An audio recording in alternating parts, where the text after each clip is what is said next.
are out and about. Not out and about, we're just out on the veranda, actually, of where we're staying in London. And we're having a little read because it's a sunny day. And if you listen closely, what I do, hopefully you can hear the birds. And hopefully the man next door doesn't let his dogs out because they will come down here and tear us to shreds. So we're going to read from the Bhagavatam. Starting with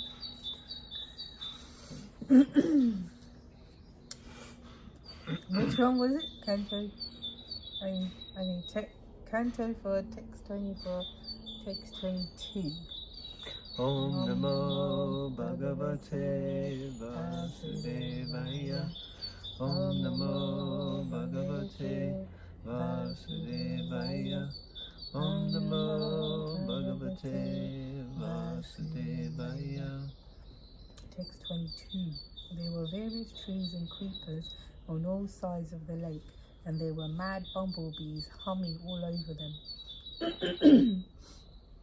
The trees appeared to be very jolly due to the sweet humming of the bumblebees, and the saffron which was contained in the lotus flowers was being thrown into the air. These all created such an atmosphere that it appeared as though a festival was taking place there. Purport. Trees and creepers are also different types of living beings. That means there's a living being behind us. Behind us, in front of us. No, I'm talking about the one behind us so they can see. When bumblebees come up on trees and creepers to collect honey, certainly such plants become very happy. On such an occasion, the wind also takes advantage of a situation by throwing pollen or saffron contained in the lotus flowers.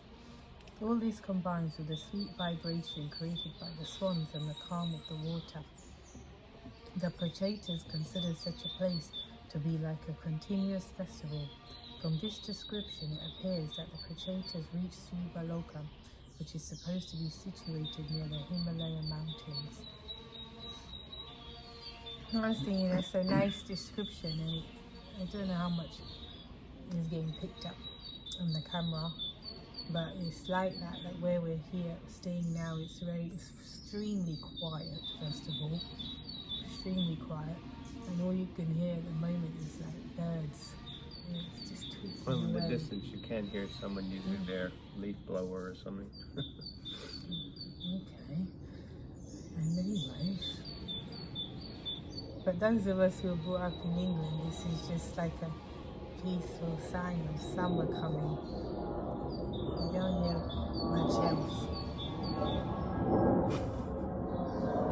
I definitely don't hear that plane flying overhead. I'm sure you not hear that. Text 23. The sons of the king became very much amazed when they heard vibrations from various drums and kettle drums, along with other orderly musical sounds pleasing to the ear. Purport. In addition to the various flowers and living entities about the lake, there was also many musical vibrations. The void of the impersonalist, which has no variegatedness, is not at all pleasing compared with such a scene. Actually, one has to attain the perfection of Satchit Ananda, eternity, bliss, and knowledge. Because the impersonalists deny these varieties of creation, they cannot enjoy transcendental bliss. The place where the Prachetas arrived was the abode of Lord Shiva. Impersonalists are generally worshippers of Lord Shiva, but Lord Shiva is never without variety in his abode. Thus, wherever one goes, whether to the planet of Lord Shiva, Lord Vishnu, or Lord Brahma, there is variety to be enjoyed by persons full in knowledge and bliss.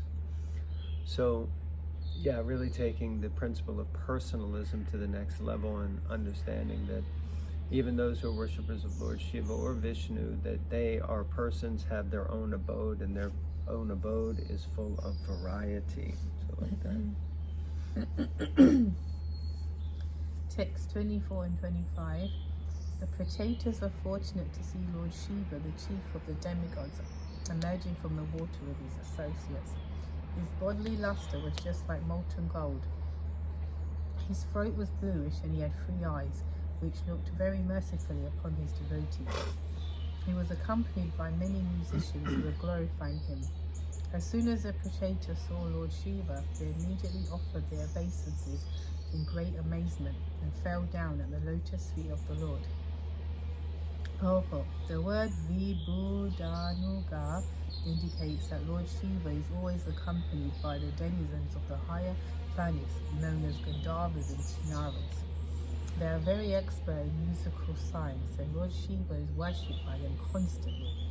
In pictures, Lord Shiva is generally painted white, but here we find that the colour of his skin is not exactly white, but like molten gold or a glowing yellowish colour.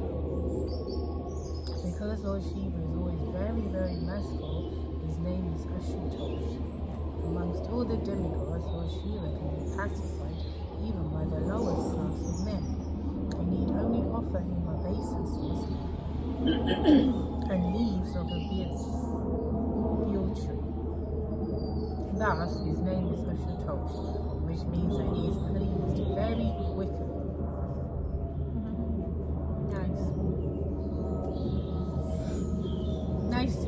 Nice to hear about Lord Shiva. Here's the next paragraph. Generally, those who are very fond of material prosperity approach Lord Shiva for such benediction. The Lord, being very merciful, quickly awards all the blessings the devotees ask of him.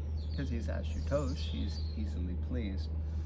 The demons take advantage of this leniency and sometimes take benedictions from Lord Shiva, which can be very dangerous to others. For instance, Vrikasura took a benediction from Lord Shiva by which he could kill everyone he touched on the head. Although Lord Shiva sometimes very liberally gives such benedictions to his devotees, the difficulty is that the demons, being very cunning, sometimes want to experiment improperly with such benedictions. For instance, after receiving his benediction, Vrikasura tried to touch the head of Lord Shiva. Devotees of Lord Vishnu, however, have no desire for such benedictions, and Lord Vishnu does not give his devotees benedictions, which would cause disturbance to the whole world. So here we see that Lord Shiva is easily pleased. That means he easily gives benediction, but that leaves room or leaves things open for exploitation. And of course, those with demoniac propensity or tendency like to exploit those things that they can in order to better themselves or just bring about turmoil for the most part. So in this situation, we see, what is really the point in asking for the benediction of being able to kill whoever you touch on the head? I mean, why would you ask for such a benediction? But people are hell-bent on destroying one another and hurting each other. So then this Vrikasura decided he was going to touch Vishnu on the head. Now the whole story didn't get told here, but ultimately Lord Shiva is running away from Vrikasura, who's trying to touch him. But Vishnu comes as a little boy and says to Vrikasura, actually, I've heard about these boons and benedictions of Lord Shiva, and they don't work. And he said, yes, they do. The demon said, yes, they do. And he said, no, they don't. He's like, I dare you. He said, prove it. He said, touch your own head. You'll see, it won't even work. And so he touched his own head, and that was it. His own head exploded. So Vishnu came and saved Lord Shiva in that pastime.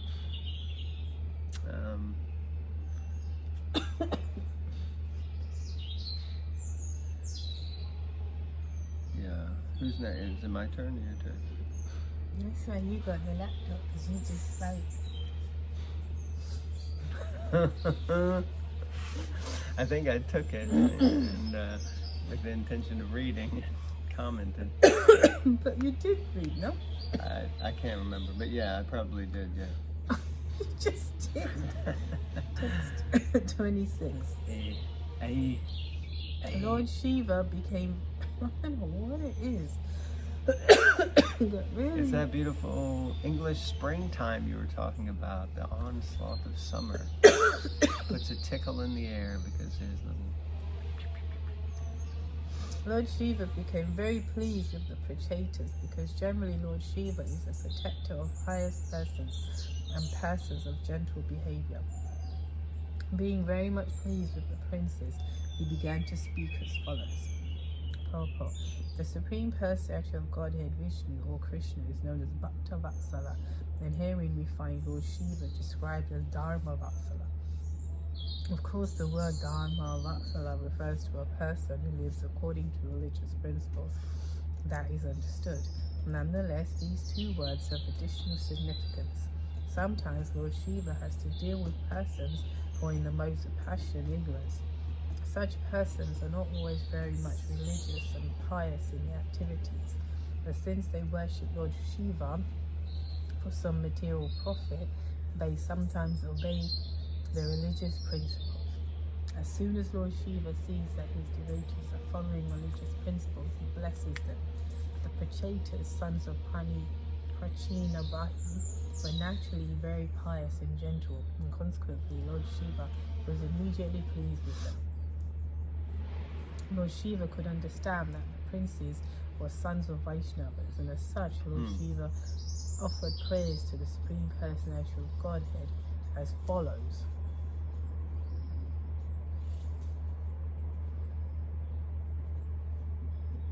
So Lord Shiva appreciated that they were sons of Vaishnavas.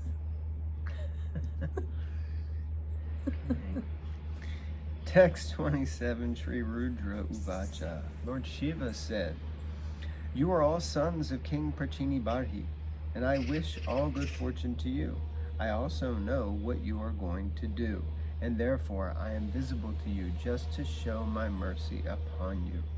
Purport. By these words, Lord Shiva indicates that what the princes were going to do was known to him. It is a fact that they were going to worship Lord Vishnu by severe austerities and penances. Knowing this fact, Lord Shiva immediately became very pleased, as apparent by the next verse.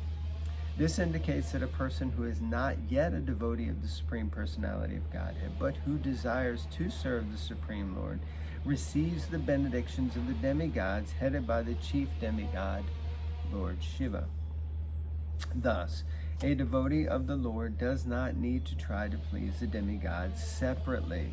Simply by worshiping the Supreme Lord, a devotee can please all of them, nor does he have to ask the demigods for material benedictions, for the demigods, being pleased with the devotee, automatically offer him everything that he needs.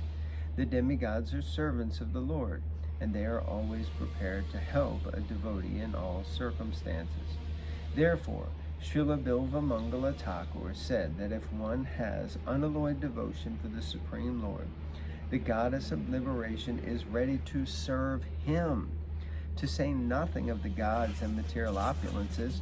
Indeed, all the demigods are simply waiting for the opportunity to serve the devotee. Thus, there is no need for a devotee of Krishna to endeavor for material opulence or liberation. By being situated in the transcendental position of devotional service, he receives all the benefits of Dharma, Artha, Kama, and Moksha.